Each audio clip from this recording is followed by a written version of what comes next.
The final click of the apartment door echoed in the sterile hallway, a sound as definitive as a coffin lid closing. Eliza felt the cold metal of the doorknob slip from her trembling fingers for the last time. She stood on the worn landing, the city air thick with the smell of exhaust fumes and the cold indifference of 1,000 strangers. In one hand, she gripped the handle of a battered suitcase, its cardboard sides buckled and bound with twine. Her other hand was clutched tightly by her son, 10-year-old Matthew, whose small knuckles were white with a fear he didn't fully understand. Eliza's heart didn't just ache, it hammered against her ribs, a frantic bird trapped in a cage of bone. A knot of pure, cold panic tightened in her stomach as she looked down the 3 flights of stairs to a future that was a complete and terrifying void. The landlord's final words, devoid of any sympathy, still rang in her ears. "I'm sorry, Eliza. Debts are debts." The world she had known, fragile as it was, had just been erased. She and Matthew were ghosts, haunting the edge of a life that no longer had a place for them. Her worldly possessions were a cruel and meager inventory of failure. The sewing machine, her only tool and the vessel of her only skill, sat heavy and awkward on the pavement, a silent, metallic partner in a life that had suddenly run out of thread. The single suitcase held their entire existence, a jumble of clothes that smelled faintly of the life they'd just lost, and in her pocket, her fingers nervously traced the outline of the folded bills. $50. She pulled them out, the worn paper a stark, pathetic reality in her palm. The bills felt flimsy, almost insulting, against the mountain of her need. Her stomach wasn't just empty. It ached with a deep, gnawing pain, a constant, physical reminder of her failure to provide. She saw Matthew glance at a bakery window, his eyes lingering on the pastries, and a wave of hot, burning shame washed over her. She quickly steered him away, the simple act of denying her hungry child a piece of bread, feeling like the most profound cruelty she had ever committed. Every breath she took felt borrowed, every second a countdown to utter destitution. 6 months. It had only been 6 months since the screech of tires, and a single phone call in the dead of night had cleaved her life in two. Her husband, a long-haul truck driver with a kind smile and calloused hands, was gone. But grief, she was learning, was a luxury. The true devastation came after the funeral, in a cascade of official-looking envelopes. The debts were a second, more insidious betrayal, a secret life of loans and bad bets he had hidden behind his weary smiles. He was a good man, she had to believe that, but he had left her shipwrecked. Sometimes, when the wind was right, she thought she could still smell the faint scent of diesel and cheap coffee on the old jacket she'd kept, a smell that once meant home and now just smelled of lies. Her sorrow was a heavy cloak, but desperation was a sharper, colder blade, pressing against her throat and forcing her to keep moving, to keep breathing, even when all she wanted was to simply cease. The word no had become the soundtrack to her days. It was spoken politely from behind polished desks, dismissively through cracked open doors of tailor shops, and regretfully over the phone by voices that couldn't hang up fast enough. She had walked for miles, the soles of her shoes growing thin, just like her hope. She presented her hands, nimble and skilled, showing them the proof of her craft. But no one was hiring. No one had room for a widow with a 10-year-old son in tow. Each rejection was a small death, chipping away at the proud, capable woman she used to be, leaving a hollowed-out shell of fear. Matthew, ever resilient, had tried to make a game of it at first, counting the number of shops they visited. But by the 30th no, even his childish optimism had frayed. He walked beside her in silence now, his small shoulders slumped, his trust in her ability to fix things visibly eroding. The city, with its endless noise and motion, had never felt so alien and hostile. As night fell on the city, not as a gentle blanket, but as a cold, heavy shroud, they found themselves on a park bench. The neon lights of distant skyscrapers glittered like broken promises, offering a light that held no warmth. The chill of the wooden slats seeped through her thin coat, but it was nothing compared to the ice in her veins. She looked down at Matthew, who had finally succumbed to exhaustion, his head resting in her lap. His breath was a small, warm cloud in the cold air, his face peaceful in a sleep that she knew she wouldn't find. A single hot tear escaped and traced a cold path down her cheek. It was a tear not of grief, but of terrifying resolve. She would do anything to save him, anything, This is the moment a life shatters, the point of no return.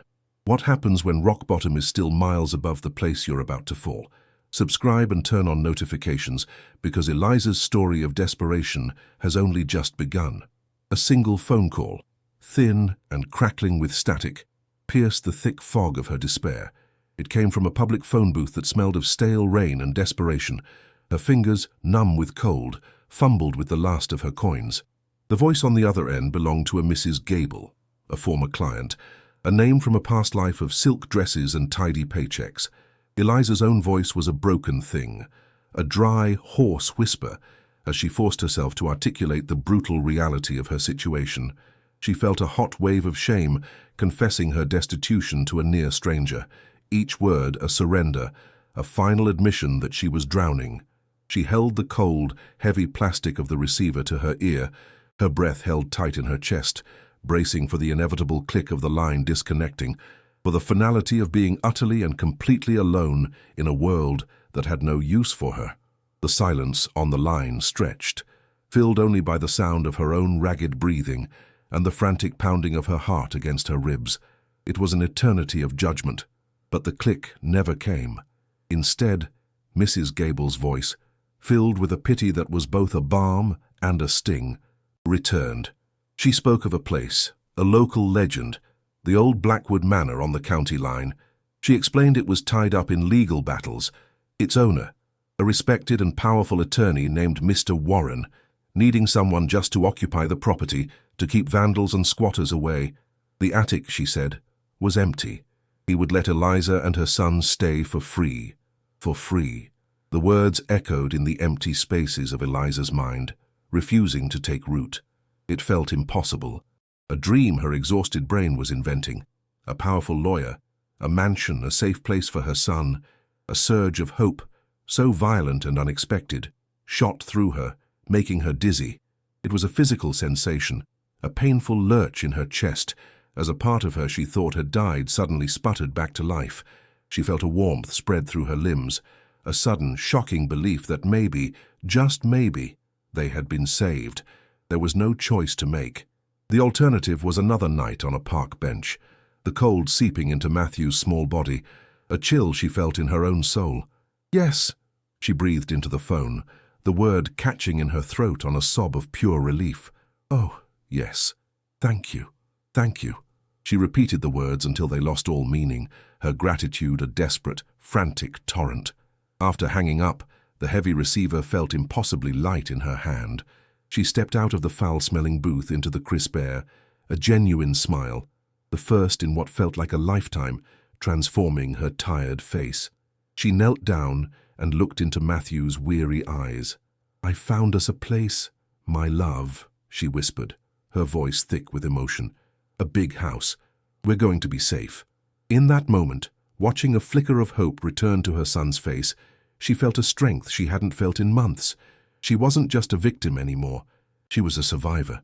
She was a mother who had found a way. The journey was a pilgrimage of penance. They couldn't afford a taxi, so they walked. The city's dense grid of streets slowly gave way to cracked suburban sidewalks, and then to a gravel shoulder on a long and empty road. Eliza's arm burned from the strain of carrying the suitcase, the cheap handle digging mercilessly into her palm. With her other hand, she helped Matthew push the heavy, awkward sewing machine, its wheels catching on every rock and rut. The sun was a weak, watery presence in the grey sky, offering no warmth, only a harsh glare. A fine, cold drizzle began to fall, soaking the shoulders of her thin coat and plastering her hair to her forehead. The rhythmic sound of their struggling and the scraping of the machine on the road was the only sound for miles. Every step was a testament to their desperation, a painful forward motion toward a promise that felt more fragile with each passing minute. The hope that had burned so brightly was now fighting against a cold, damp reality. As they walked, the world seemed to fade around them. The houses grew farther apart, their windows dark and watchful, before disappearing altogether. They were flanked now by skeletal trees and overgrown fields, a landscape of neglect and forgotten things. The air grew still and heavy, thick with the smell of damp earth and decay. Crows gathered on a wire overhead, their harsh calls echoing in the oppressive silence. Matthew, who had been peppering her with excited questions about the mansion, fell quiet. He walked closer to her, his small hand occasionally reaching out to touch her coat. A silent question in his touch. He could feel it too, the profound isolation, the sense of leaving the known world behind and stepping into something ancient and unwelcoming. Eliza's own heart began to beat a little faster, a nervous rhythm against her ribs. The smile she had plastered on for her son's sake felt brittle, ready to crack. This wasn't the edge of town. It felt like the edge of the world. And then they saw it. The mansion materialized from the grey mist at the end of the road, a dark, jagged silhouette against the colorless sky. It was immense, far larger than she had imagined, a hulking beast of dark stone and steep gabled roofs, but its grandeur was the grandeur of a corpse. Paint peeled from the ornate trim like shedding skin, shutters hung at broken angles like dislocated limbs, and dark and empty windows stared out like the vacant eyes of a skull. A knot of pure, cold dread formed in Eliza's stomach, instantly extinguishing the small, flickering flame of hope.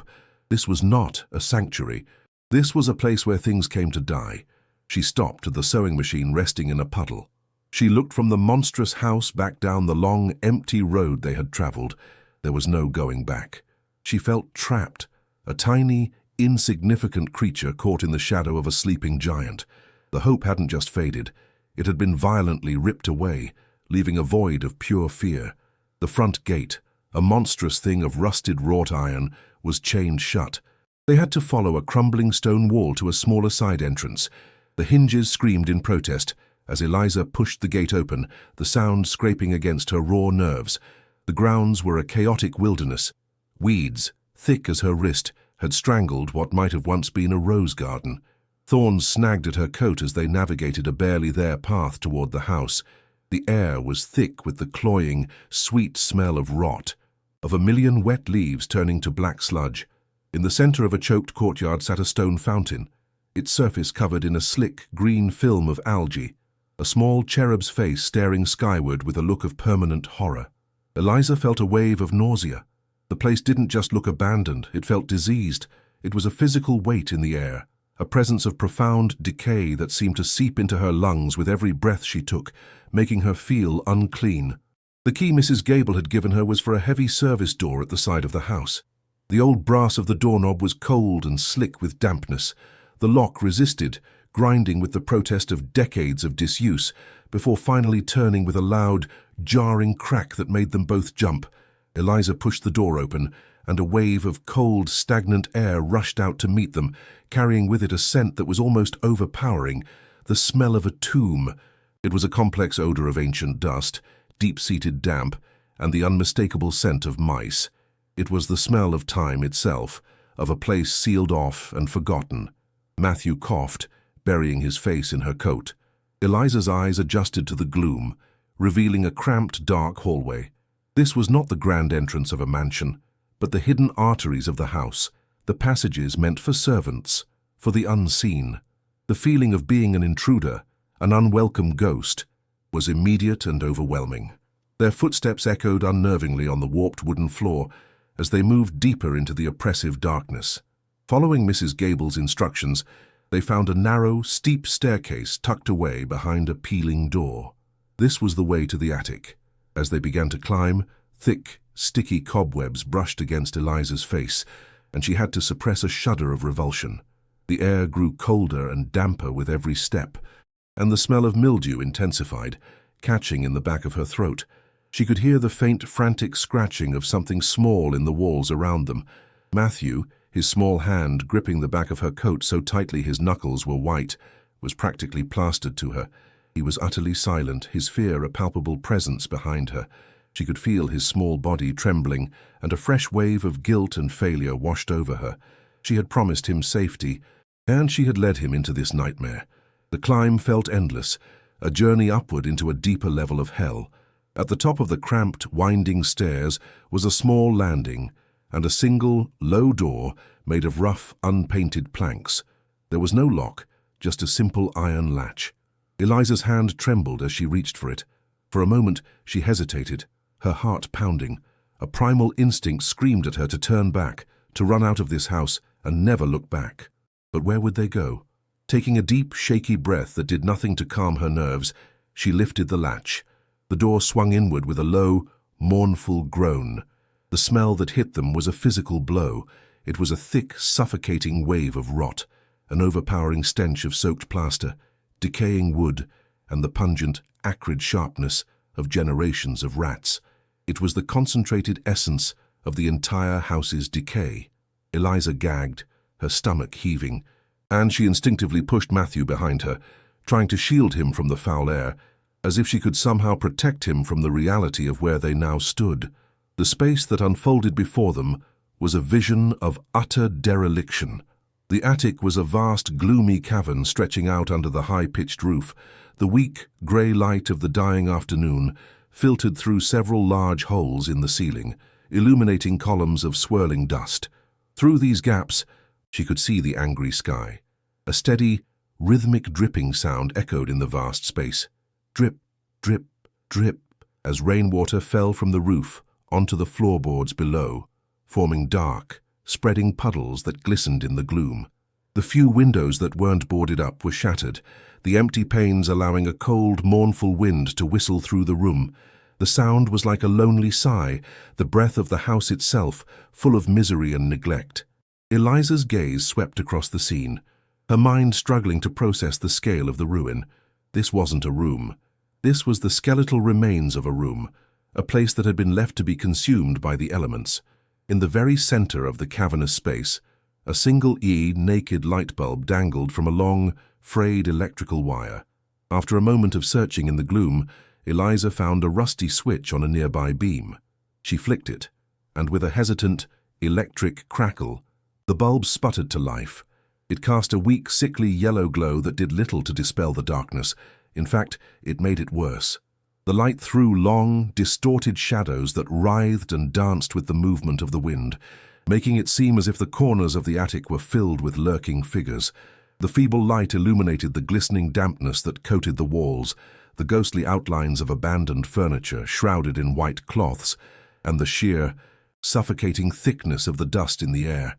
This light was not a comfort, it was a spotlight, cruelly illuminating every single detail of their new prison and the horrifying depth of their mistake. The battered suitcase slipped from her numb fingers, landing on the dusty floor with a soft, defeated thud that was swallowed by the immense, echoing silence of the room.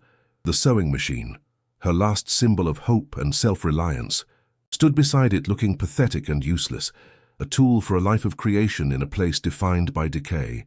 The fragile hope that had carried her all this way did not just fade, it shattered into a million pieces, the shards lodging themselves in her heart. This wasn't a refuge, it wasn't even a shelter. It was a grave, a cold, wet, forgotten grave. A choked sob escaped her throat, a raw, animal sound of pure, unadulterated despair. It was the sound of a spirit breaking. She had failed. She had failed him so completely, so catastrophically that she couldn't even bring herself to look at her son, to witness the accusation in his eyes. The cold from the floorboards began to seep through her thin shoes, a chill that went straight to her bones. Matthew did not speak, he did not cry. He simply stood beside her, a small, rigid statue in the gloom. His eyes were fixed on one of the dark puddles of water on the floor. A daddy-long-legged spider was caught in the surface tension, its thread-like legs struggling frantically and uselessly. He watched its silent, hopeless battle with a terrifyingly blank expression. His silence was 1,000 times more devastating than any accusation. It was the silence of a child who has finally and irrevocably lost faith, who has looked into the abyss and understood that his mother, his protector, was just as lost and powerless as he was. In that moment, Eliza felt the last thread of his childhood trust in her snap. She had not only brought him to this horrible place, but she had also stolen his hope, the one thing a child should never lose. The weight of that realization was crushing, heavier than any poverty or debt. She sank to her knees on the filthy floor, the rough, damp wood pressing into her skin. The last of her strength drained away, leaving her hollow and empty. She pulled Matthew into her arms, pressing his small, tired, cold body against hers, but her embrace offered no comfort, no warmth. It was just the huddling of two freezing, abandoned creatures, sharing the profound chill of their new tomb. The $50 in her pocket felt like a cruel joke. a meaningless token in the face of such overwhelming misery. The only sounds in the vast, dark attic were the lonely whistle of the wind through the broken windows and the steady, maddening metronome of the dripping water. Drip, drip, drip. Each drop landed with the finality of a nail being hammered into a coffin. Their coffin. She had not escaped the streets. She had simply found a colder, darker, more isolated corner of rock bottom, and as she held her silent son, a new kind of fear, colder and sharper than any before, began to take root in her heart. They were not just destitute, they were trapped. Days of cold and silence blurred into a single, monotonous stretch of misery, punctuated only by the rhythmic torment of the dripping water. The sound became the metronome of their despair, a steady, hollow plink, plink, plink that echoed in the vast, tomb-like space and seemed to measure the slow erosion of Eliza's soul. She spent the hours in a state of suspended animation, her body numb, her mind a fog of grief. Hunger was a constant, low-grade ache in her stomach, a dull pain she had learned to ignore, but seeing it in Matthew's vacant eyes was a separate, sharper agony. She rationed the few crackers and the single can of beans they had, each meager portion a fresh reminder of her failure. The single light bulb, when Antoine cast a sickly yellow pallor over everything, making the damp stains on the walls look like weeping sores and their own faces appear gaunt and spectral. Sleep offered no escape, only a shallow, fitful state filled with anxious dreams and the persistent, maddening sound of the dripping water. It was a perfect, quiet hell. To fight off the encroaching madness, Eliza forced herself to move, to act. She chose a corner, the one least affected by the leaking roof, and declared it their living space. Action, any action, felt like a rebellion against the suffocating decay. She began to clean. It was a monumentally futile task. She used a torn piece of her own clothing to wipe away layers of grime and dust that felt as ancient as the house itself. The dust rose in thick, choking clouds that caught in her throat and made her eyes water, filling the air with the dry, musty scent of 100 forgotten years. She swept the floor with a piece of cardboard she found, the scraping sound loud and lonely in the silence. It was an attempt to carve out a tiny island of order in an ocean of chaos, a desperate need to prove to herself and to Matthew that she had not completely surrendered. But every surface she cleaned seemed to reveal a deeper layer of rot and filth beneath, a mocking reminder that this place was utterly beyond her redemption. Matthew had become a ghost. The spark of childhood had been extinguished, replaced by a quiet, watchful stillness that terrified Eliza more than any tantrum ever could. He sat for hours on an old, overturned crate, his knees drawn up to his chin, his gaze fixed on nothing. He barely spoke, and when he did, his voice was a listless monotone, devoid of feeling. He was receding from her, retreating into an inner world where she couldn't follow, and the distance between them felt as vast and cold as the attic itself. She tried to engage him, pointing out a spider spinning a web, or the strange shapes of the shadows on the wall, but her attempts at cheerfulness sounded shrill and false in the oppressive gloom. He would just give a small, non-committal nod, his eyes remaining empty.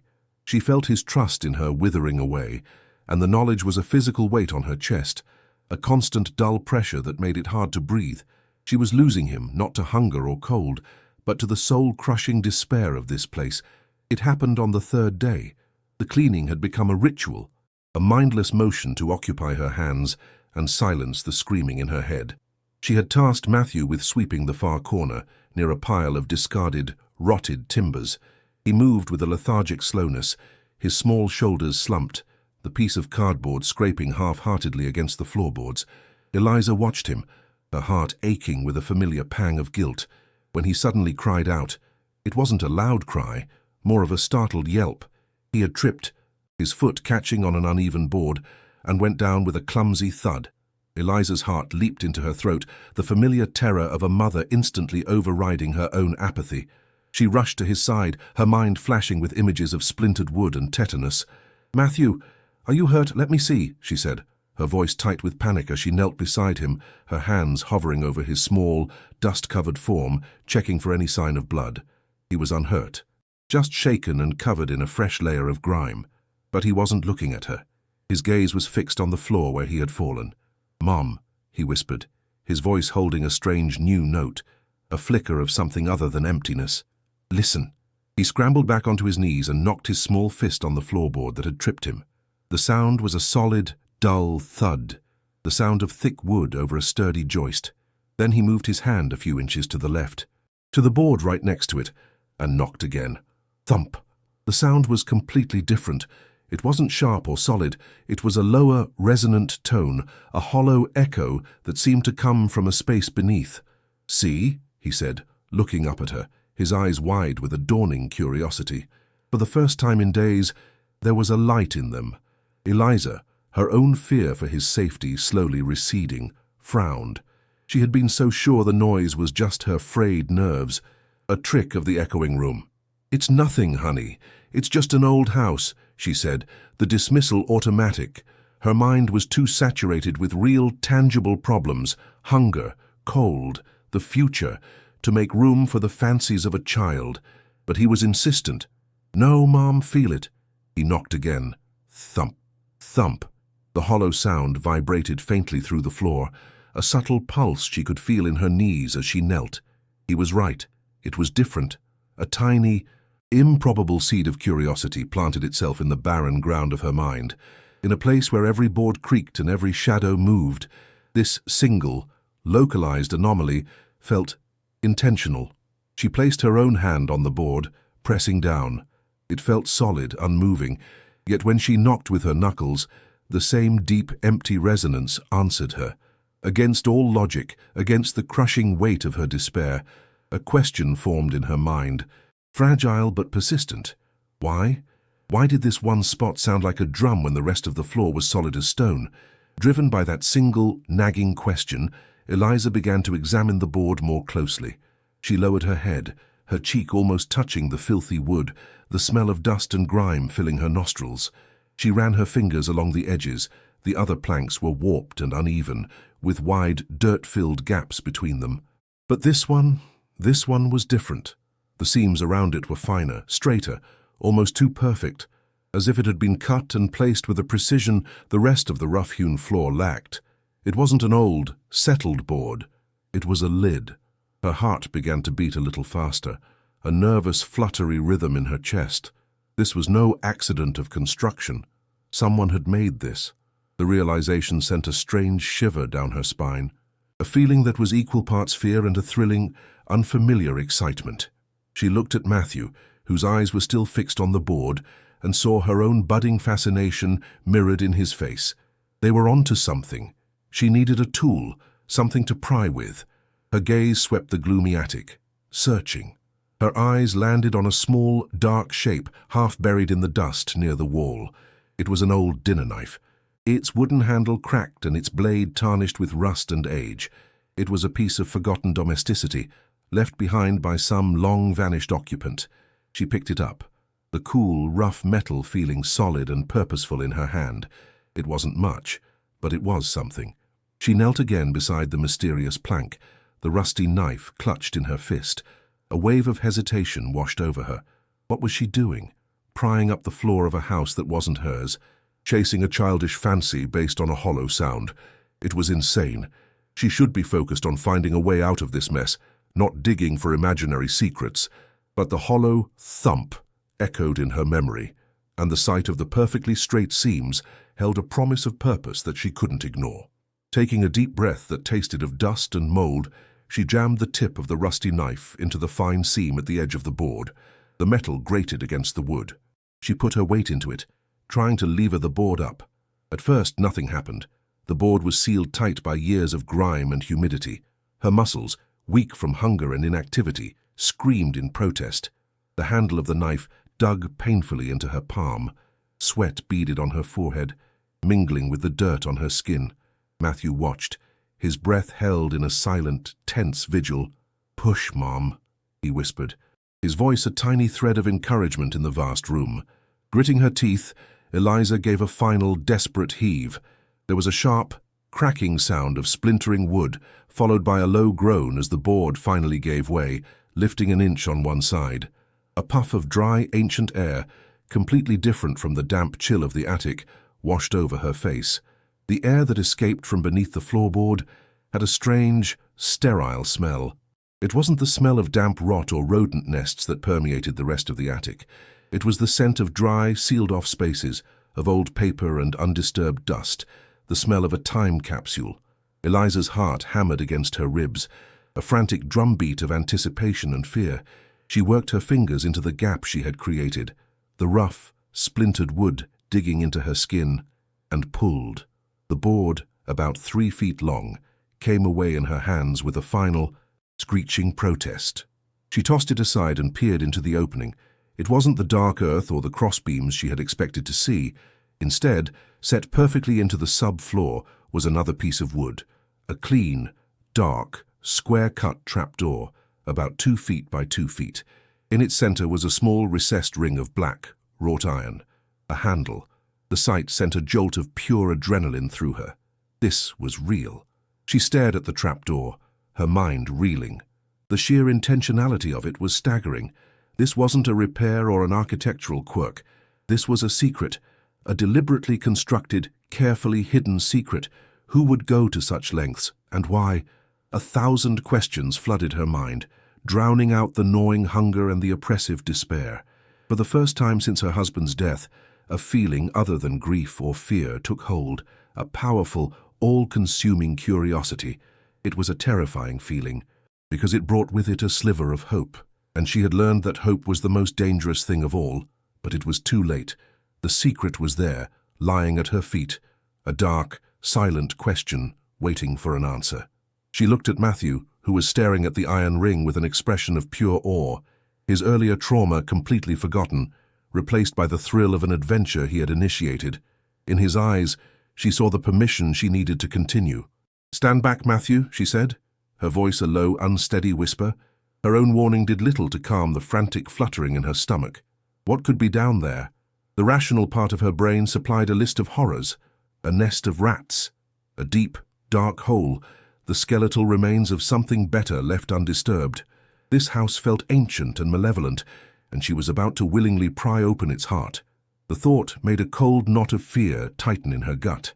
She could just put the board back, pretend they never saw it, and go back to the simple, unambiguous misery of her situation. It would be the safe thing to do, the sane thing to do, but she knew she couldn't. The promise of the unknown was a siren call, too powerful to resist. Whatever was in that hole, it had to be better than the slow, grinding certainty of the life she was living. Taking another shaky breath, she reached down, her trembling fingers closing around the cold as gritty iron ring. The iron ring was cold as ice, the metal biting into the skin of her fingers. It felt ancient and solid.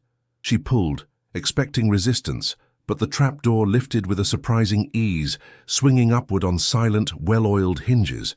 The smooth, quiet motion was another sign of careful craftsmanship, so at odds with the decay surrounding it. As the door opened, it revealed not a dark pit, but a shallow, neatly constructed wooden compartment, no more than 2 feet deep. The inside was lined with dark, almost black, cedar planks, and the air that wafted out was tinged with the faint, pleasant, spicy scent of the wood, a stark contrast to the attic's miasma of rot. Eliza let out a breath she hadn't realized she was holding, the relief so intense it made her feel lightheaded. There were no snakes, no bones, no abyss. There was only the clean, dark, empty-looking box. But her relief was immediately replaced by a new wave of suspense. The box wasn't empty. In the center sat a single, large object. It was wrapped in something dark and shiny, a thick, waxed cloth that glistened faintly in the weak light from the dangling bulb. The wrapping was meticulous, the corners neatly folded and tied with what looked like leather cord. It had been packaged to protect its contents from the one thing that had conquered the rest of the house: moisture. The care with which it had been hidden spoke volumes. Whatever this was, it was precious to someone. Eliza's hands shook as she leaned into the compartment. The cedar smell was stronger now, a clean, sharp scent of preservation. She reached in, her fingers hesitating for a fraction of a second before touching the waxed surface. It was cool and smooth. She hooked her fingers under the leather cords and pulled. The object was heavier than she expected. Much heavier. A grunt of effort escaped her lips, as she hoisted it out of the compartment and onto the dusty floor beside her. It landed with a solid, heavy thunk. With the package now out in the open, she and Matthew stared at it, a shared, silent awe holding them captive. It was rectangular, about the size of a small suitcase, and its weight was dense and compact. Eliza's mind raced. Books, tools. It felt far too heavy for either. Her fingers fumbled with the stiff, cold leather knots of the cord. They were tied tight, a final barrier to the secret within. Her fingernails were useless against them. Impatient, she grabbed the rusty knife again, its utility seeming almost providential now. With a few sawing motions, she cut through the thick cord. It snapped with a dull twang. With trembling hands, she began to unfold the layers of stiff, crackling, waxed cloth. As the final layer fell away, it revealed what lay beneath. Her breath caught in her throat. It wasn't just a box, it was a chest. A small, stout chest made of dark, heavy metal, bound with iron straps and fastened with a large, ornate clasp. It was the stuff of legends. The metal of the chest was cold to the touch, its surface pitted with age but free of rust, a testament to its protective wrapping. It was brutally simple and functional, built for security, not beauty. The clasp was a formidable piece of ironwork. A thick hasp looped over a sturdy catch with a keyhole in the center, dark and inscrutable. There was, of course, no key. A wave of frustration, sharp and bitter, washed over Eliza. To come this far, to have this impossible object in her hands, only to be stopped by a simple lock felt like the universe's cruelest joke. She could hear Matthew's disappointed sigh beside her, but the frustration was quickly replaced by a stubborn, fierce determination. She had not come this far to be defeated by a lock. She picked up the long-suffering dinner knife one more time. It looked pathetic and flimsy against the heavy iron clasp, but it was all she had. She wedged the tip into the narrow space of the hasp. Her jaw set. She twisted the knife, using the edge of the chest as leverage. The knife's blade bent under the strain, the rusty metal groaning in protest. Eliza ignored it, pouring all her desperation, all her frustration, and the last of her strength into the effort. Her knuckles were white, her arm trembling violently. For a moment, nothing happened.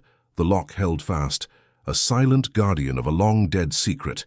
Then, with a sudden, shockingly loud crack, the old metal of the clasp, weakened by time, fractured and broke apart. The sound echoed through the vast, silent attic like a gunshot.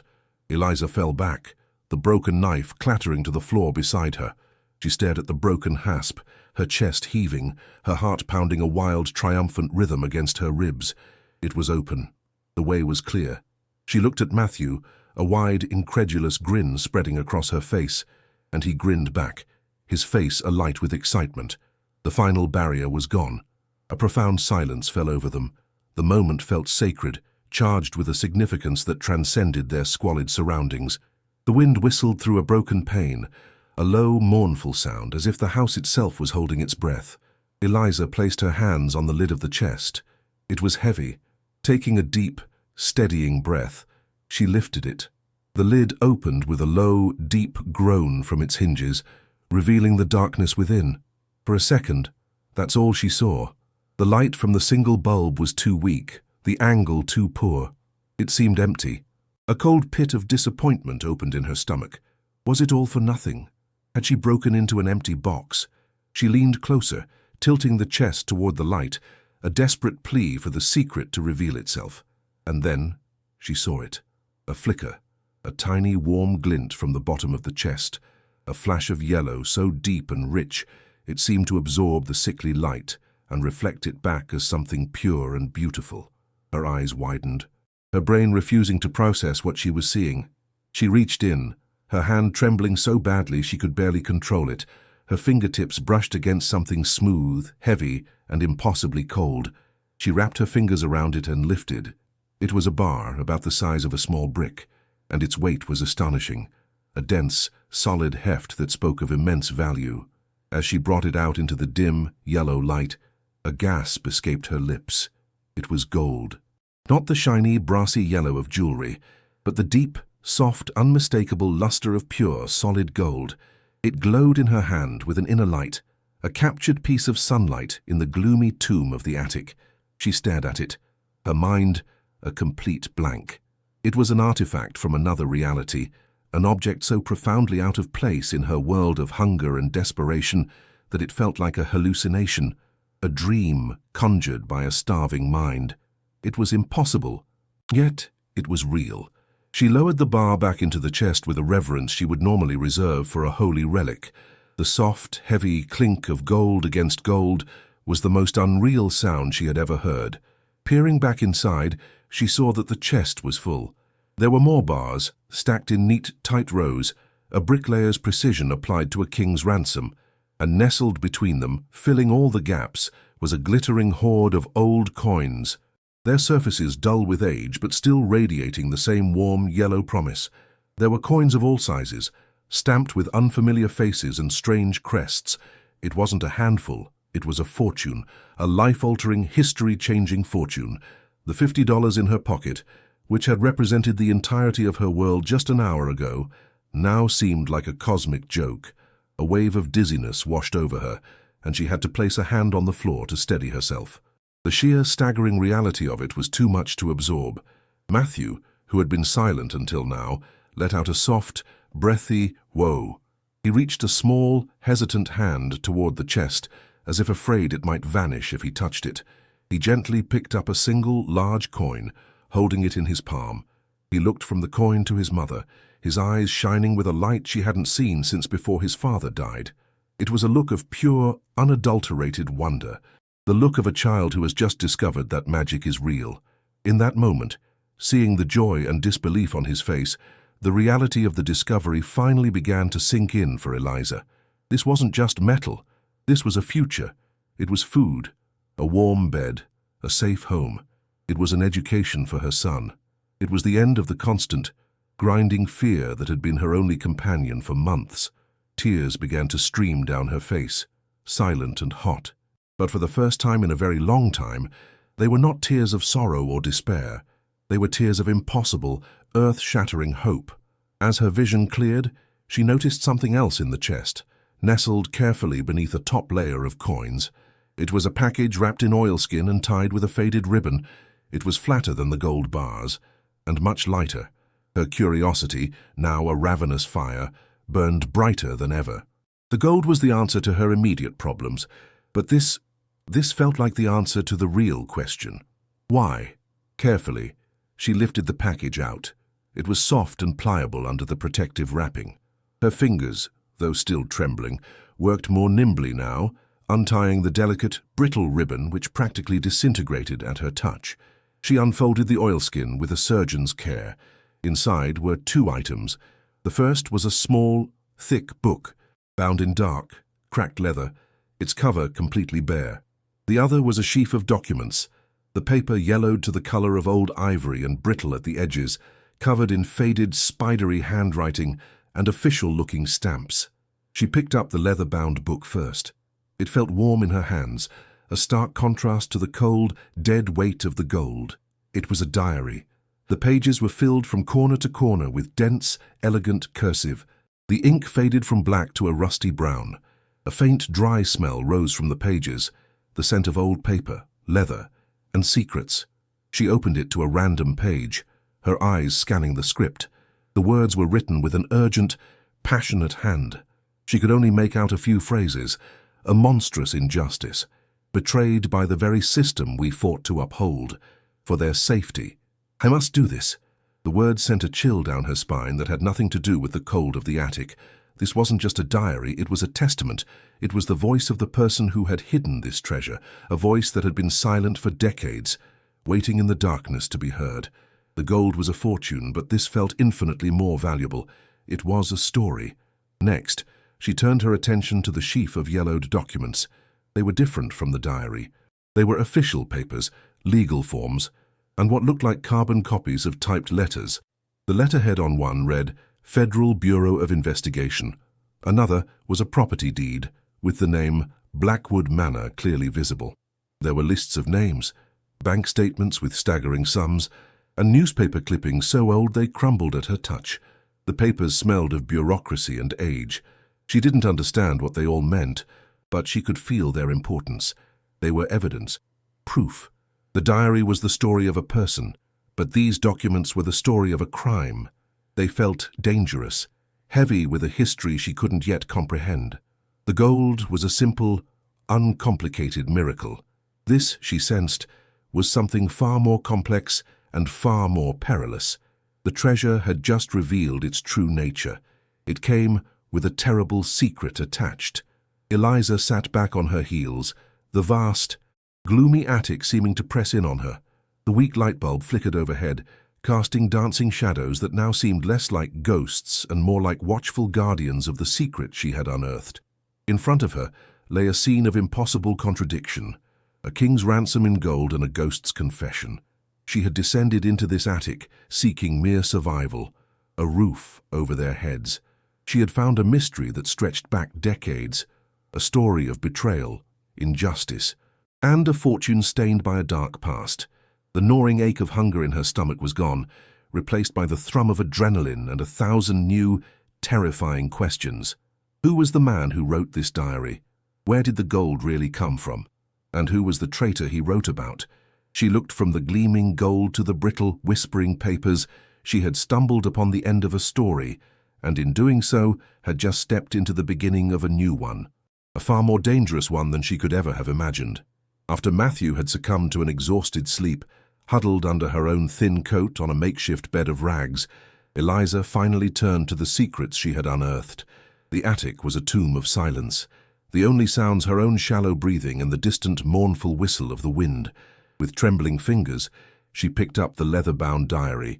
The cracked leather felt strangely warm, almost alive, as if retaining the heat from the hand that wrote in it decades ago.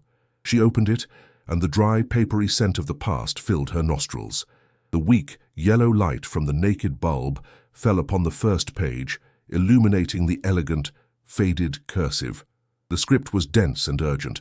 It was not the writing of a man recording daily events, but of a soul crying out in the dark. A wave of profound reverence and trepidation washed over her. She felt like a trespasser in a stranger's memory, a ghost reading a ghost's last words.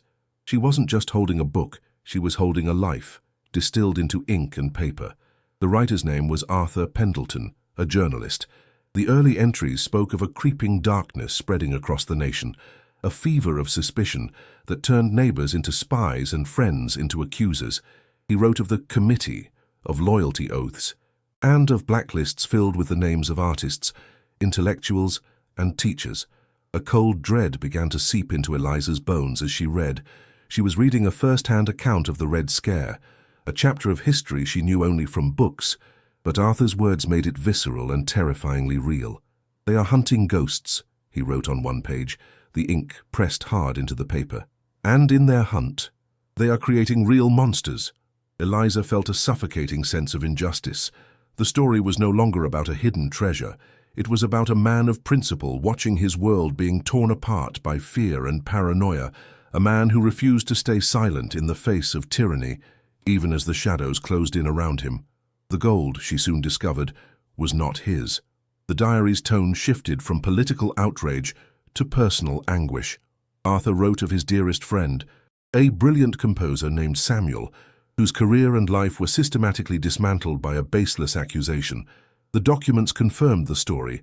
Federal agents, drunk with power, had confiscated Samuel's entire family fortune, but they never logged it as evidence. The diary described them as vultures in fedoras, men who used the banner of patriotism to enrich themselves. The entry describing Samuel's suicide was short, brutal, and stained with what looked like a teardrop. "They did not just take his money," Arthur wrote. "They took his name. They took his music.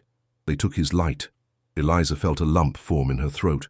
Her own desperation paled in comparison to the utter desolation of this story. The gleaming gold in the chest was no longer a symbol of hope. It was stained with the blood of an innocent man. A fire was lit in Arthur's words.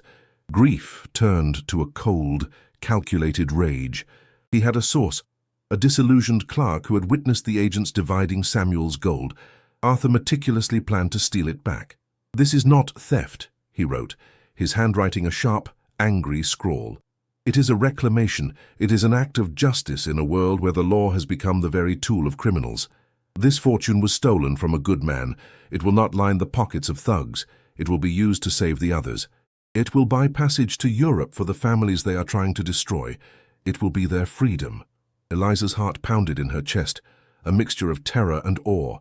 This man, this ghost from the past, was not just a victim. He was a fighter, a vigilante for the persecuted, using the enemy's own greed against them. He was transforming a symbol of corruption into a weapon for liberation. The weight of what she had found grew heavier with every page she turned. The plan was a success. Arthur had the gold, but his triumph was short-lived. A new name appeared in the diary, mentioned with a warmth that quickly soured to horrified disbelief. It was the name of his own lawyer, a young, ambitious man he had trusted implicitly with the details of his descent. The lawyer who was helping him manage the deed to the Blackwood Manor. He was like a son to me, Arthur lamented. And then, a few pages later, circled in a shaky hand, he betrayed me. He wants the gold for himself. He told them where I am. Eliza stopped breathing. Her blood ran cold, a sudden, icy shock that made the hairs on her arms stand up.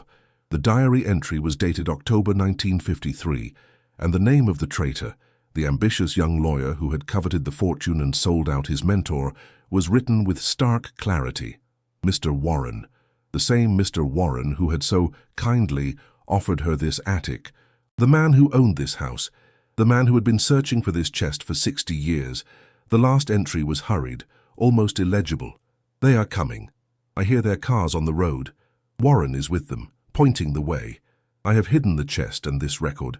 I do not know who will find this, but my time is over. If Warren gets his hands on this gold, let it be a curse upon him. But if it is found by someone with a clean heart, by someone who understands desperation, may it be your salvation. Do not let my fight be for nothing. The words hung in the air, a direct address from the grave to her. The page was blank after that. The story simply stopped. Eliza slowly closed the diary, the silence of the attic rushing back in, heavier and more menacing than before. She was no longer just a poor widow who had stumbled upon a fortune. She was the inheritor of Arthur Pendleton's legacy, the keeper of his secret, and the target of the man who had destroyed him. The gold was not a gift, it was a burden, a responsibility, and a death sentence. Suddenly, a sound, a noise from the floors below, so out of place in the house's dead silence that Eliza's heart leaped into her throat. It was the groan of the heavy front door swinging open, a sound she hadn't heard since she first arrived. She froze, every muscle in her body tensing. It wasn't the wind. This was a deliberate, human sound. Panic, cold and sharp, seized her. She scrambled on the floor, her movements clumsy with fear. She shoved the diary and the documents back into the empty compartment, placed the heavy metal chest on top, and slammed the trapdoor shut. She fumbled with the loose floorboard, her fingers shaking too much to fit it properly. It sat unevenly in its place, a visible scar on the floor, heavy. Confident footsteps echoed on the main staircase. They were not the tentative steps of an explorer. They were the steps of an owner, a predator returning to its lair. The footsteps stopped at the bottom of the narrow attic stairs and then began to ascend. The low door to the attic swung inward, and a man stood silhouetted against the darkness of the landing. For a moment, she couldn't see his face, only the imposing outline of a tall, broad-shouldered figure. Then he stepped into the weak yellow light, and Eliza felt the air leave her lungs. It was him, Mr. Warren. He was older now, his hair a distinguished silver, but his face held the same ambitious sharpness she had just seen in a 60-year-old newspaper clipping from the chest. He was dressed in an impeccably tailored wool coat and polished leather shoes that seemed to mock the filth and decay of the attic. He smiled, a smooth, practiced expression that didn't even begin to reach his cold, assessing eyes, the eyes of a hawk. "Mrs. Costa," he said, his voice a rich, calm baritone that slid through the air like oiled machinery. "I do hope I'm not disturbing you. I was in the area and thought I would see how you and your boy are settling in." His gaze swept across the attic, a slow, methodical scan that missed nothing. He took in the pathetic corner she had claimed, the pile of rags Matthew was sleeping on, her own disheveled appearance. She felt a hot flush of shame. but it was quickly chased away by a colder, more primal fear. He wasn't looking at her with pity. He was looking at her like she was an insect, a minor infestation in his grand, decaying house. His eyes lingered for a fraction of a second too long on the pile of refuse in the corner, near where she had been cleaning, near where the floorboard sat crookedly. A knot of ice formed in Eliza's stomach. He wasn't just in the area. He was here for a reason. He was checking on his trap.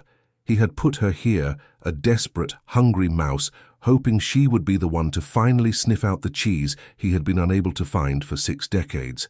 And she had walked right into it, leading him directly to his prize. His eyes fell upon her sewing machine, which stood as her last, pathetic monument to a life of honest work. Ah, a seamstress, he mused, walking closer to it. He ran a hand over its cold metal body, his expression one of faint disdain. An old singer. A sturdy machine in its day, I suppose. Hardly worth much now, of course. Sentimental value, I imagine. He looked at her, his smile widening slightly. Tell you what, I can see you've fallen on hard times. I'll give you $200 for it, cash. Help you get back on your feet. The offer was a calculated insult. The machine was her only means of earning a living, the one tool that could pull her out of this hole. $200 was a pittance, a cruel joke. He wasn't trying to help her. He was trying to disarm her, to strip her of her last vestige of independence and hope.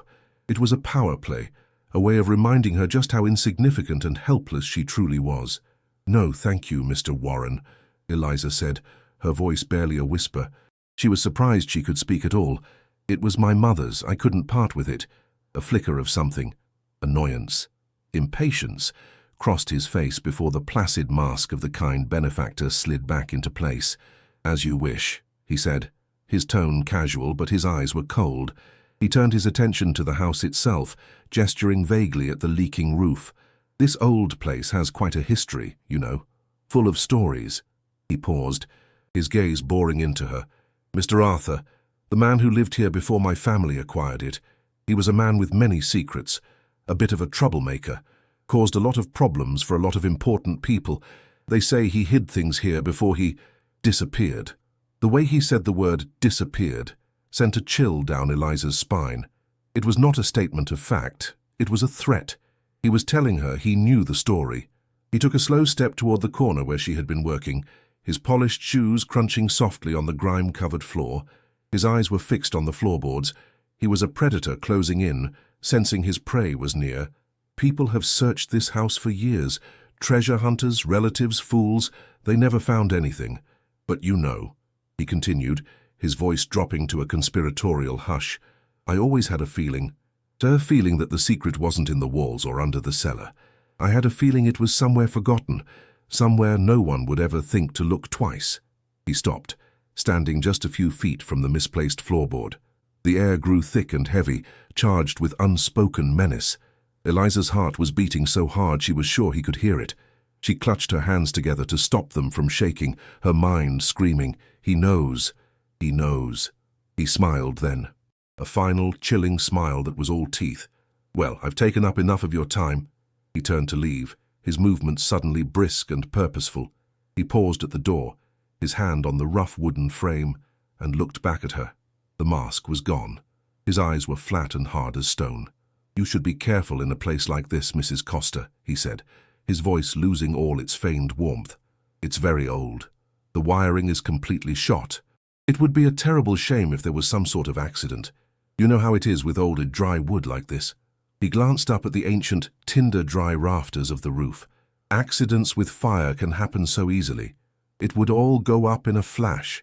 It's important to be careful." The words hung in the air, each one a perfectly aimed dagger. He wasn't warning her. He was telling her what he would do. The blood drained from Eliza's face. She stood frozen, rooted to the filthy floor, the meaning of his words crashing down on her with the force of a physical blow. A fire. With her and Matthew asleep inside, it was a promise. He would burn the entire house to the ground to get what he wanted, and they would be nothing more than collateral damage, a tragic story in the local news. The gold, the diary, her knowledge, it had all just become a death warrant. The man's cruelty was bottomless. He had used her desperation to lure her here, and now he was threatening to murder her and her child. The fear she had felt before, of poverty, of hunger, of homelessness, was nothing compared to this. This was a new dimension of terror, a specific, targeted malice that left no room for hope or escape. She was trapped in a cage with a monster, and she had just led him directly to the one thing he wanted. The sound of his heavy footsteps descending the stairs, followed by the distant slam of the front door and the engine of a car starting and driving away, did nothing to break her paralysis. The silence that returned was 1,000 times more terrifying than the silence before. It was no longer empty. It was filled with his threat, with the image of flames licking up the walls, with the face of her sleeping son. She had stumbled out of one nightmare only to fall into a waking one that was infinitely worse. She possessed a fortune that could save her, and proof of a crime that could get her killed. The man who wanted it all knew she had it, and he had just promised to destroy her to get it. She was utterly alone, with a sleeping child, trapped in a decaying mansion with a killer on his way back. What would you do in her place? Would you hand over the gold and the diary, praying he would spare you? Or would you take the evidence and run, knowing a man that powerful could hunt you to the ends of the earth?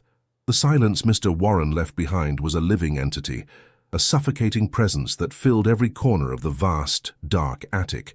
It was heavier than any silence she had ever known, thick with the residue of his threat. Eliza stood paralyzed, the man's final words echoing in her mind. Accidents with fire can happen so easily.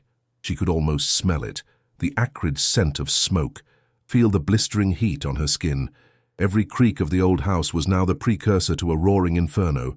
Her gaze fell on the tinder-dry rafters above, and she saw them not as structure but as fuel. She saw flames licking up the ancient wood, consuming everything. The house, the gold, the evidence, her and Matthew. The fear she had known before, the fear of hunger and cold, was a dull ache compared to this sharp, specific and imminent terror. Her heart hammered against her ribs, not with panic, but with the cold, hard rhythm of a death sentence being read aloud. She was trapped, and the walls themselves felt like they were closing in to become her tomb. She stumbled over to the pile of rags where Matthew slept, his small face peaceful and oblivious. A wave of nausea so powerful it made her vision swim, washed over her. She had not only failed to provide for him, she had actively led him into mortal danger. The promise of a roof over their heads had become the threat of being burned alive beneath it. A guttural sob caught in her throat, a raw, silent scream of a mother's terror. She knelt beside him, her hand hovering over his chest, just to feel the gentle rise and fall, a reassurance he was still breathing, still safe for this one. Stolen moment. The weight of Arthur's diary, hidden beneath the floor, felt like a block of ice pressed against her soul. She had become the guardian of his story, and in doing so had inherited his enemy. Warren's threat wasn't just about the gold, it was about silencing the past forever, and she and her son were now just loose ends, insignificant obstacles to be incinerated along with the truth. Her mind raced, a frantic, trapped animal seeking an escape route where there was none.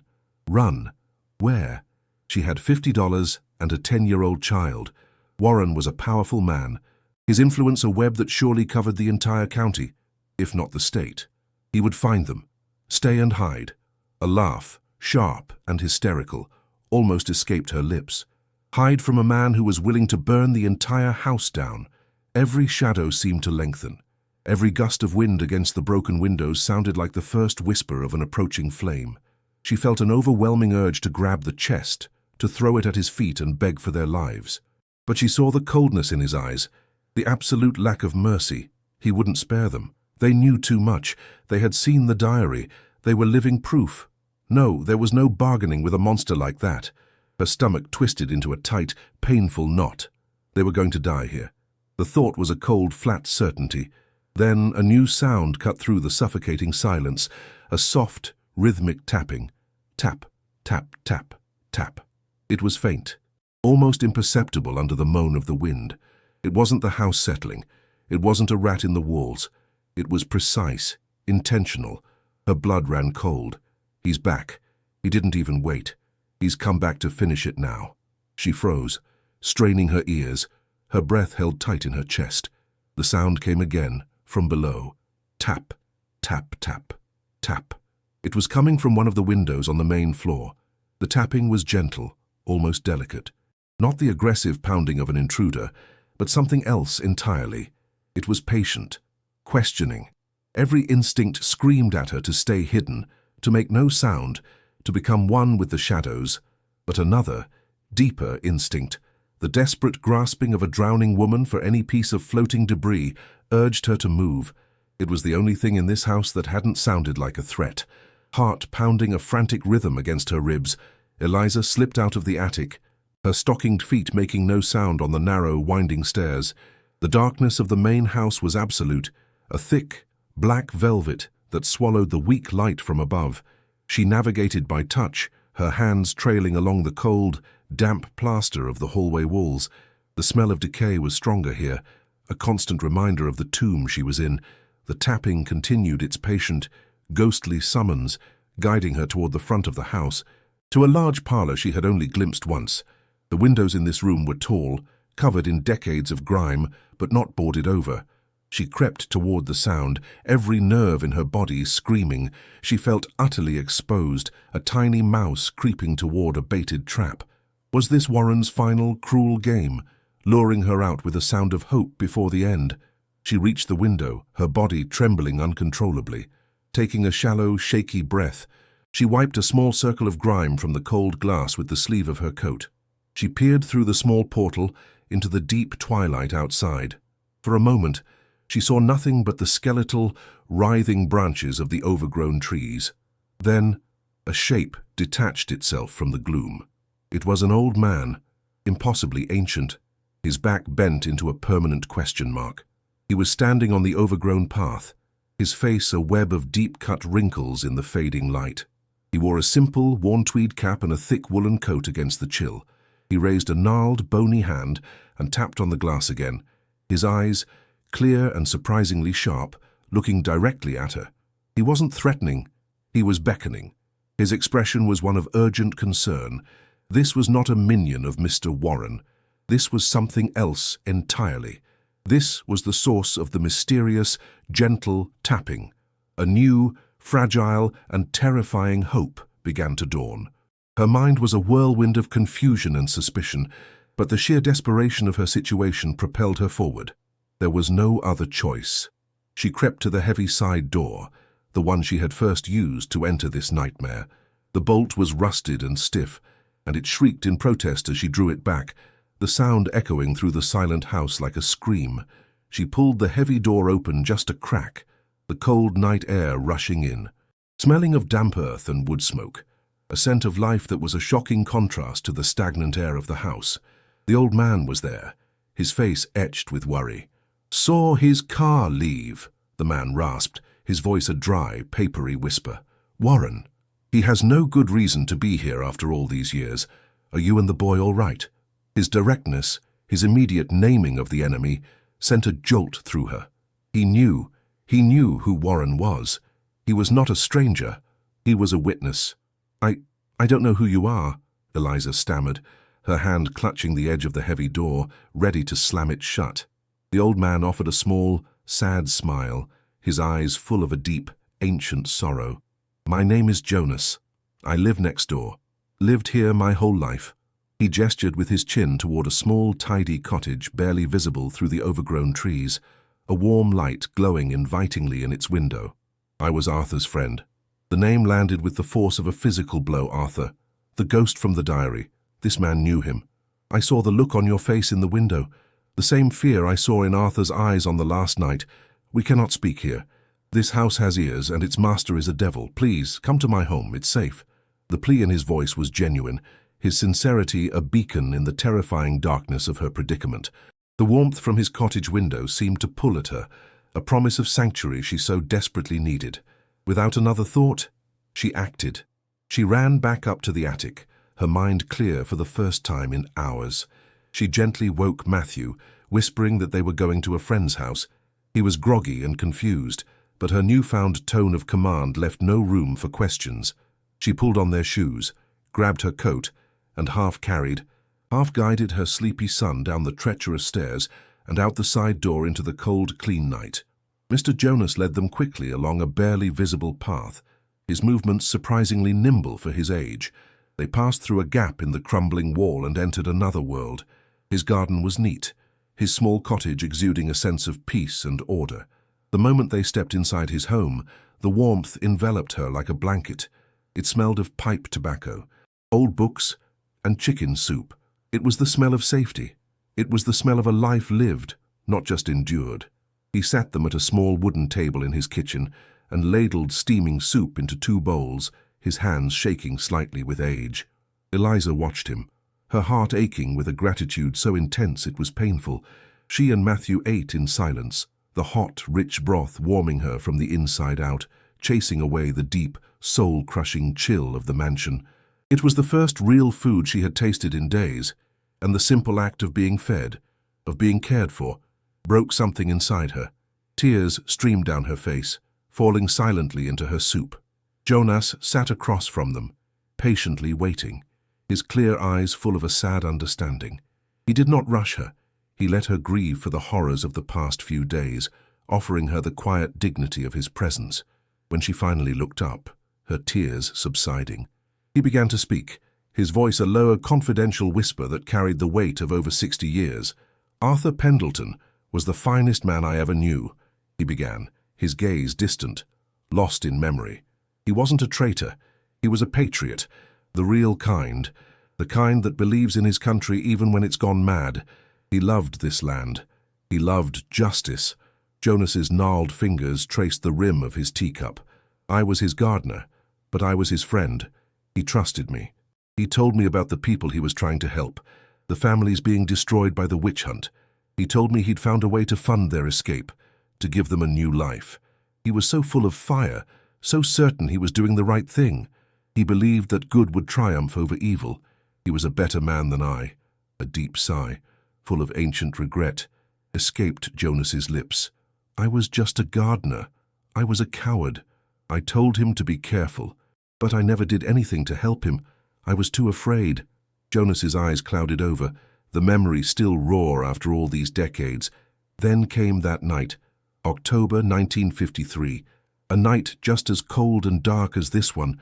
I was woken by my dog, barking like she'd seen the devil himself. "I looked out my window right over there," he said, pointing to a small window that faced the Blackwood Manor. "I saw them, 2 black cars, no lights, pulling up the long drive like phantoms. Men in dark suits and fedoras got out. G-men. They moved fast, silent, like wolves closing in on a kill. I knew they were coming for Arthur. He had told me he feared this day would come. I hid in my own shadows, my heart pounding so hard I thought they would hear it from across the yard. I did nothing. I just watched, frozen in fear for my own wife, my own children. I watched them go into his house." The shame was still palpable in his voice, a fresh wound even after 60 years. After a few minutes, Jonas continued, his voice dropping to a near whisper. "Another car pulled up, a fancy one. A young man got out. He was dressed like he was on top of the world, a sharp suit and shiny shoes. He didn't go in the house. He just stood by the lead car and spoke with one of the agents. Then he did something I will never forget for as long as I live." Jonas paused, his eyes locking onto Eliza's, the intensity of his gaze pinning her to her seat. He lifted his hand and he pointed. He pointed directly at the front door of Arthur's house, as if to say, "He's in there, go get him." It was a gesture of pure, triumphant betrayal, and I recognized him. Oh, I knew him well. He was always hanging around Arthur, soaking up his knowledge, pretending to be his protege. Arthur treated him like a son. It was the lawyer boy. It was Warren. The name dropped into the warm, quiet kitchen like a block of ice. "They took Arthur away that night," Jonas said, his voice thick with unshed tears. "He never came back. No trial, no record, no grave. He just vanished, wiped from the earth. And Warren got the house. The official story was that Arthur had fled the country, a fugitive, and had left the property to his lawyer in his absence. It was a lie, all of it. Warren murdered him just as surely as if he'd pulled the trigger himself. He did it for the gold. Arthur had told me about Samuel's fortune, about his plan to steal it back. He must have told Warren too, in a moment of misplaced trust. Warren has been looking for that gold ever since. He's been tearing this town apart quietly for 60 years, searching for the prize he paid for with my friend's life." Jonas looked at Eliza, his expression one of dawning realization. "He put you in that attic, didn't he? A desperate woman with a child. He thought you would find what he never could, and you did, didn't you? You found it." Eliza could only nod, her throat too tight to speak. The full, monstrous picture was finally complete. Every word in Arthur's diary was true. The crime, the betrayal, the unholy greed that had spanned more than half a century. Jonas's testimony was the final missing piece, the living proof. She felt a profound and terrible responsibility settle upon her shoulders. This was no longer about her survival. It was about justice for Arthur, for Samuel, for all the families destroyed by men like Warren. With trembling hands, she reached into the inner pocket of her coat where she had hastily stuffed the diary and the documents before fleeing the attic. She placed the small leather book and the sheaf of yellowed papers on the kitchen table between them. "Why, he left this," she whispered, her voice hoarse. "He left his story. He left the proof." The air in the room grew heavy, charged with the weight of history and the dangerous truth they now shared. Jonas reached out a trembling hand and touched the cover of the diary with a reverence that made Eliza's heart ache. He opened it, his old eyes scanning the familiar, elegant script of his long-dead friend. A single tear escaped and rolled down the deep channel of a wrinkle on his cheek. He looked up from the page, and the fear that had held him captive for 6 decades was gone, replaced by a steely, righteous anger. "He waited all this time to be heard," Jonas said, his voice gaining a strength she hadn't heard before. "We cannot let him down, not again." He closed the diary and looked Eliza in the eye. "Warren is not a patient man. He sent you in as a bird dog. Now that he suspects you found his prize, he will not wait for a fire. He will be back tonight. He will take it by force."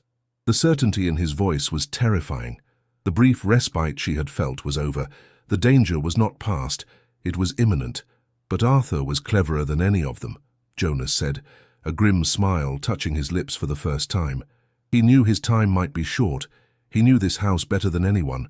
He made preparations. He stood up, his movements now filled with a sense of purpose. "There is a way out. Not through the front, not through the back. A true, secret way.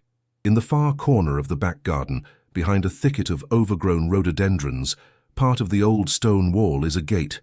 It's perfectly balanced, indistinguishable from the rest of the wall. Arthur designed it himself. It leads directly into my vegetable patch. It was our secret, a way for him to visit without being seen on the road if he ever needed to. It has not been opened in 60 years, but it is our only chance. You must go back, get the chest, and we will flee before he returns." The plan was insane, a desperate gamble, but it was the only one they had.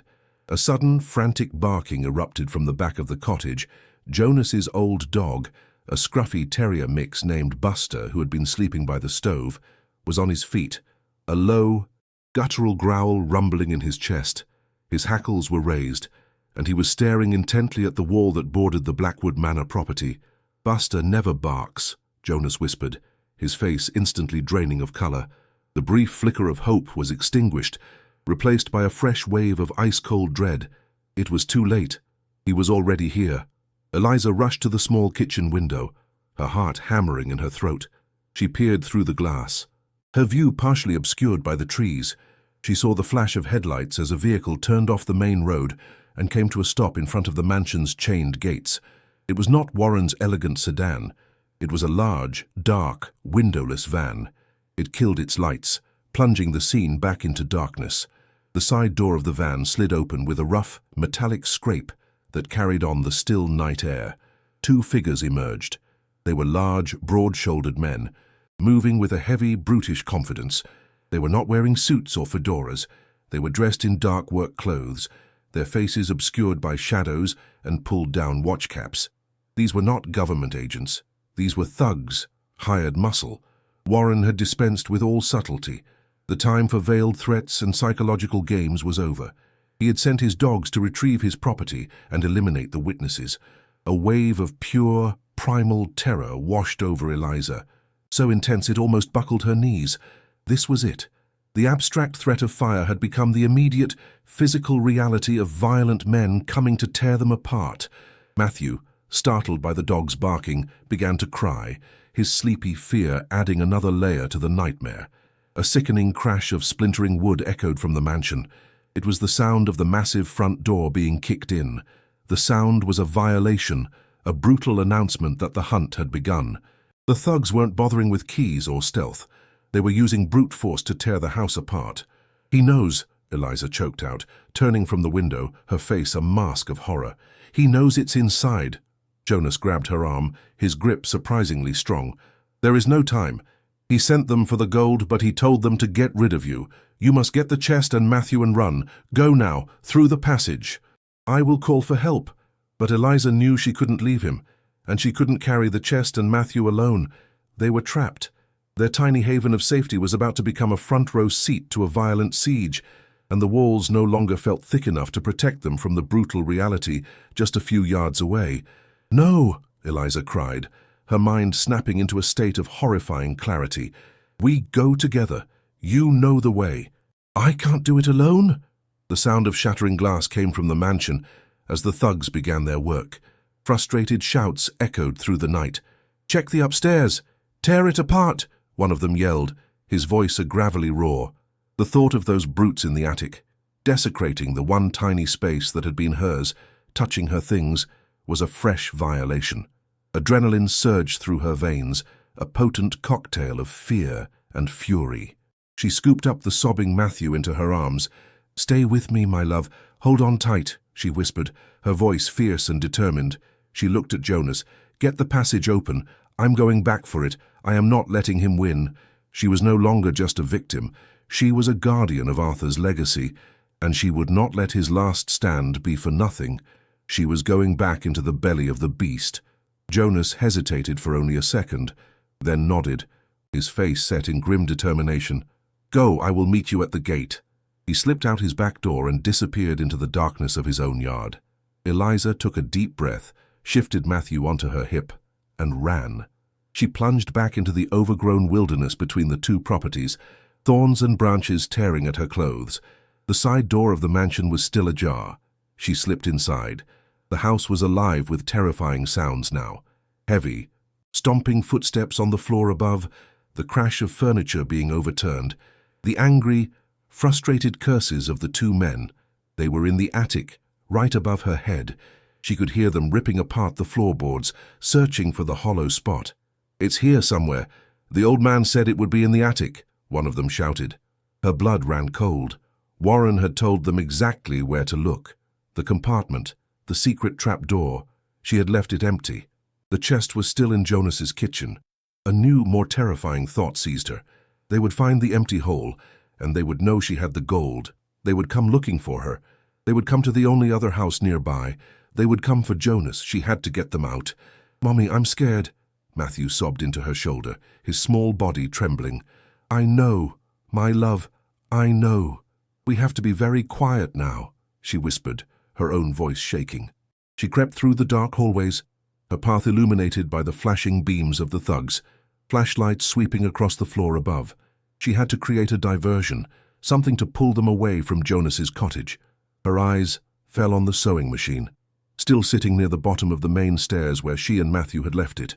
It was heavy, metallic, and it would make a beautiful, loud noise.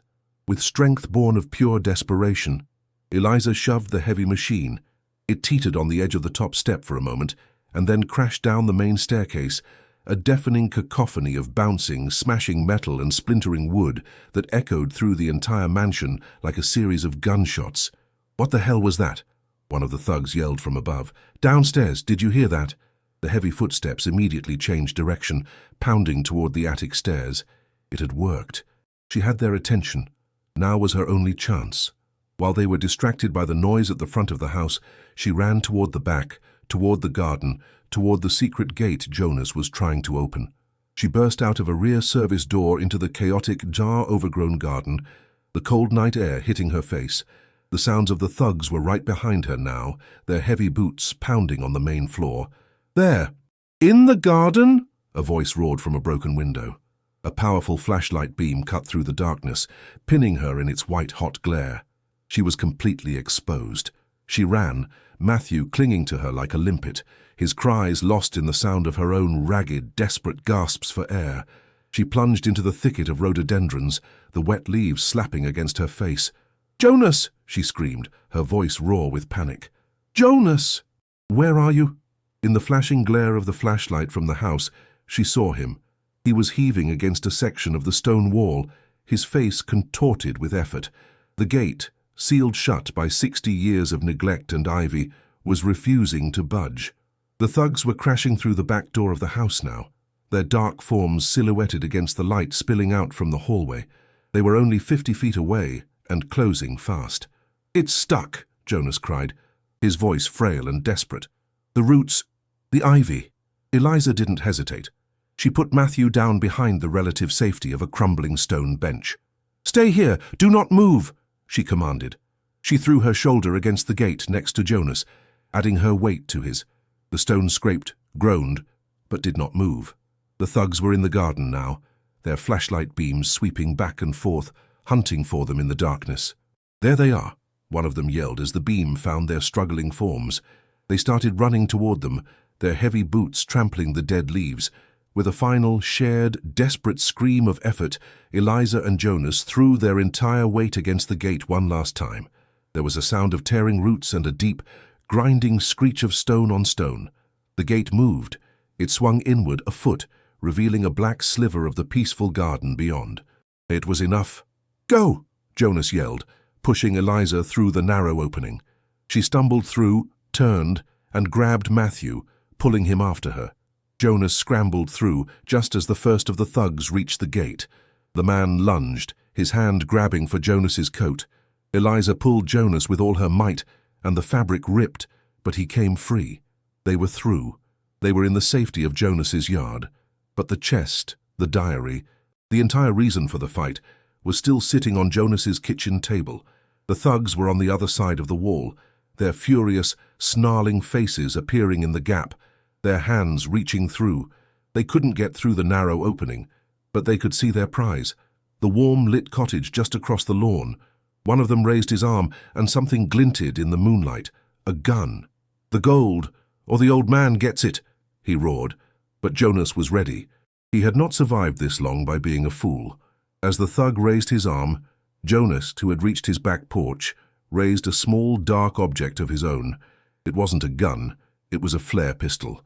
He had kept it for emergencies, a remnant from his days as a sailor. He fired. A brilliant red star shot into the sky with a loud whoosh, bathing the entire scene in a hellish crimson light and leaving a trail of thick white smoke. The thugs recoiled, momentarily blinded by the sudden, intense glare. The brilliant red light was a beacon, a signal visible for miles, a screaming, undeniable announcement that something was terribly wrong at the Blackwood Manor. It was a cry for help that could not be ignored. It was a final act of defiance from a man who had stayed silent for far too long, a fiery tribute to his long-lost friend. The red glare illuminated the scene in stark, terrifying detail. The snarling faces of the thugs caught in the gate, Eliza huddled over her crying son, and Jonas standing on his porch, the flare gun still smoking in his hand. The element of surprise was gone. Their quiet, brutal mission had been broadcast to the entire county. The sound of a distant siren began to cut through the night, a faint, high-pitched wail that was growing steadily closer. Panic replaced the anger on the thugs' faces. They looked at each other, then back toward the mansion. Their mission was a failure. They were exposed. With a final curse, they pulled back from the gate, turned, and ran, disappearing back into the darkness of the mansion grounds.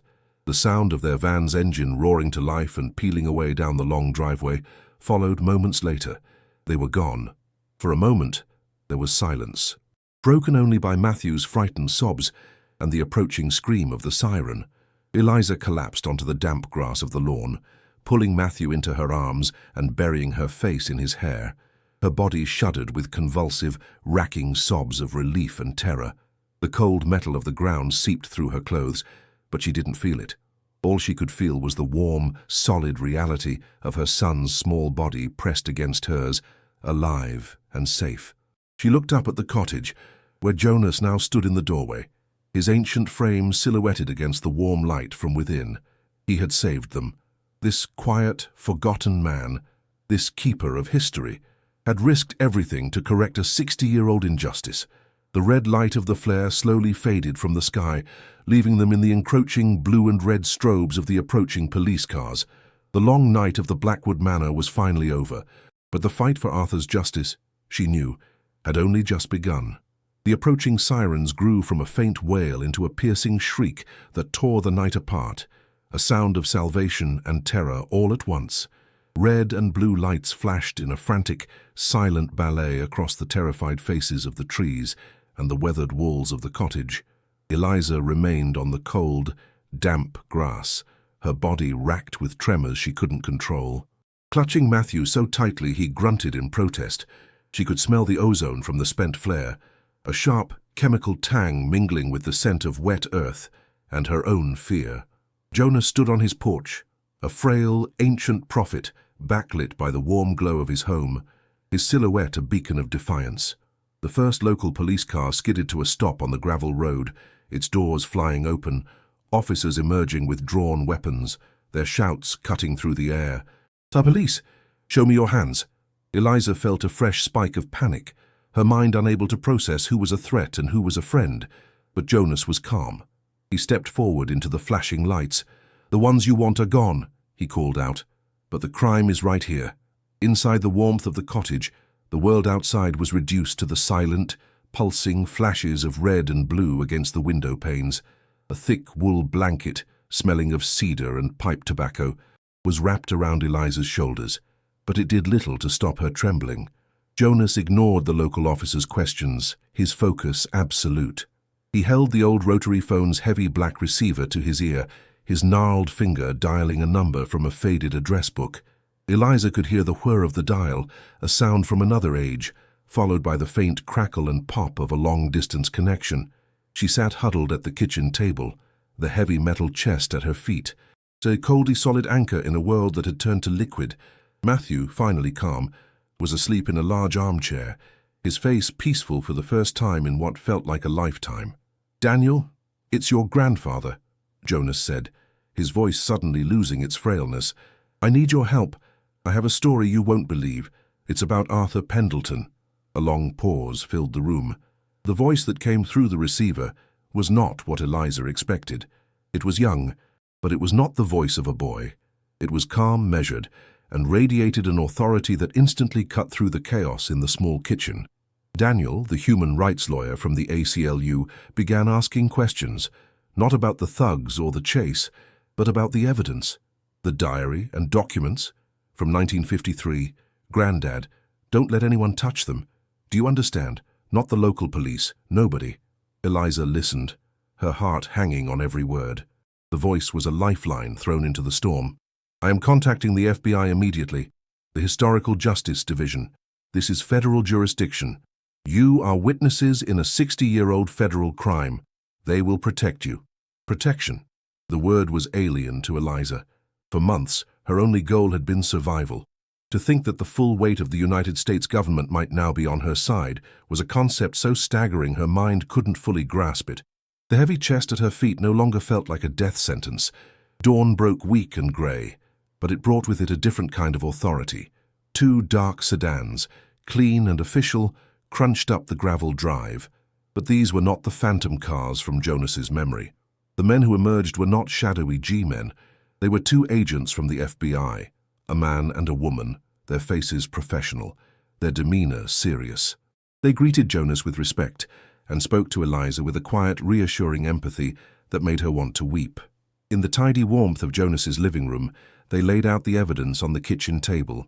The agents put on white cotton gloves before they touched anything. They handled Arthur's diary with a historian's reverence, their faces grim as they photographed each page. They examined the brittle, yellowed documents, their quiet murmurs confirming the significance of what they were seeing. "This is it," the mail agent whispered, looking at a signed bank transfer. "This is the missing piece." For the first time, Eliza felt the weight of history not as a burden, but as a profound and righteous responsibility. Justice, and when it finally moved, was a silent and efficient machine. The scene was not a violent shootout, but a quiet, surgical strike. Federal agents entered Mr. Warren's palatial countryside estate not with sirens, but with a firm, confident knock on his ornate front door. He answered it himself, dressed in a silk robe, a cup of coffee in his hand, the very picture of untouchable power. His smooth, practiced smile faltered and then utterly collapsed as he saw the badges. He didn't say a word as they read him his rights, his face a mask of disbelief, turning to cold, reptilian fury. The satisfying, metallic click of the handcuffs snapping shut around his wrists was a sound 60 years in the making, a sound that echoed for Arthur, for Samuel, and for every life he had ruined. The thugs, tracked down through the rental van's license plate, were apprehended in a grimy motel room 2 counties over, their brutish confidence evaporating into pathetic, whining denials. The web of power, so carefully woven over a lifetime, had been torn apart in a single morning. The story exploded into the public consciousness. Eliza heard it described on the radio, her name and Arthur's woven into a narrative that sounded like a film noir, a decades-old conspiracy, a hidden treasure, and a secret diary. The trial was a media sensation, but inside the hallowed wood-paneled courtroom, it was a quiet, somber affair. The sound of the gavel was like a drumbeat marking the slow march of justice. Jonas, sitting straight and proud in the witness box, told his story, his voice clear and unwavering, the shame of his long silence finally washed away by the power of his testimony. But the true star witness was Arthur himself. A prosecutor, a young woman with fire in her eyes, read passages from the diary aloud. Arthur's elegant, passionate words filled the courtroom, his voice finally heard after decades of being silenced. Eliza sat in the front row, holding Matthew's hand, feeling not like a victim or a beneficiary, but like a conduit, a humble vessel through which a great historical wrong was finally being made right. The jury was out for less than 2 hours. The sound in the courtroom when they filed back in was a deafening silence, a collective holding of breath.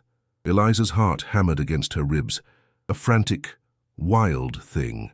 She squeezed Matthew's hand, feeling the small, trusting bones in his. This was the moment, the culmination of everything. The foreman, a tired-looking man in a rumpled suit, stood and unfolded a piece of paper. He cleared his throat. He looked directly at the jury box, then at the judge, and finally, his gaze swept over Warren, who sat at the defendant's table, pale and unnaturally still. On the charge of conspiracy to deprive rights under color of law, resulting in the death of Samuel Green, we the jury find the defendant, William Warren. He paused, the silence stretching for an eternity. Guilty. A collective gasp went through the courtroom.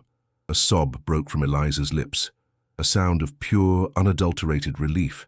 The gavel fell with a sharp, definitive crack. It was over.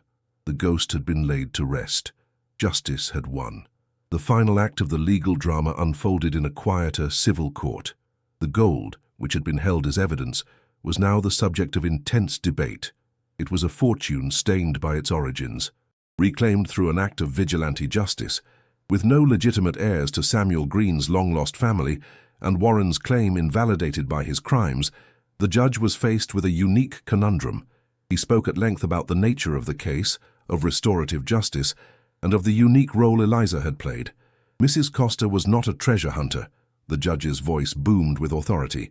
She was an unwilling participant who, at great personal risk, chose justice over personal gain.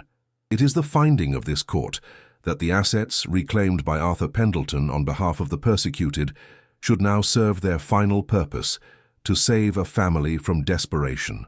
He banged his gavel. The full contents of the chest are awarded to Eliza Costa. Eliza felt the world tilt on its axis, the judge's voice fading into a roar in her ears. It was not just a reward, it was a redemption. 1 year later, the scene is not a dark, dripping attic, but a bright, airy kitchen filled with sunlight. The sound is not the lonely whistle of the wind through broken panes, but the happy, bubbling laughter of a healthy 12-year-old boy. Matthew, his face bright and his eyes clear, is telling a story about his soccer team, his hands gesturing wildly. The air doesn't smell of rot and decay, but of baking bread and the rich, comforting aroma of a simmering pot roast. Eliza stands at a large butcher block island, her hands, no longer trembling, covered in flour. She is smiling. A genuine, easy smile that reaches her eyes. In the corner of the room, near a bay window that looks out onto a green, thriving garden, sits her old Singer sewing machine. It is polished and clean, a treasured heirloom, not a desperate tool. She uses it now to craft beautiful clothes for her own successful online boutique, her days filled with creation, not survival. She catches her reflection in the window, and for a moment she doesn't recognize the strong, peaceful woman looking back. She walked over to the window, placing her hand on the smooth, warm glass, looking out at the life she had built from the ashes of another's. The memory of the cold, splintered floorboards, the gnawing hunger, the suffocating fear, it all felt like a story she had heard about someone else, a lifetime ago. The gold had given her security, but Arthur's story, his courage, had given her something more valuable, a belief in justice and in her own strength. Around her neck, she wore a simple gold chain. On it hung a single, heavy coin from the chest, its face worn smooth by time, a silent reminder of the ghost who had saved her. Her battle had been one of desperation against despair, but it became a fight for a forgotten history. His final words in the diary, "I do not let my fight be for nothing," had become her life's mission, and she had fulfilled it. If you believe that even in the darkest of places, a voice can wait for decades to be heard, and that one person's courage can right a historic wrong, then subscribe to our channel and turn on all notifications. You won't want to miss another story where justice finds its way home.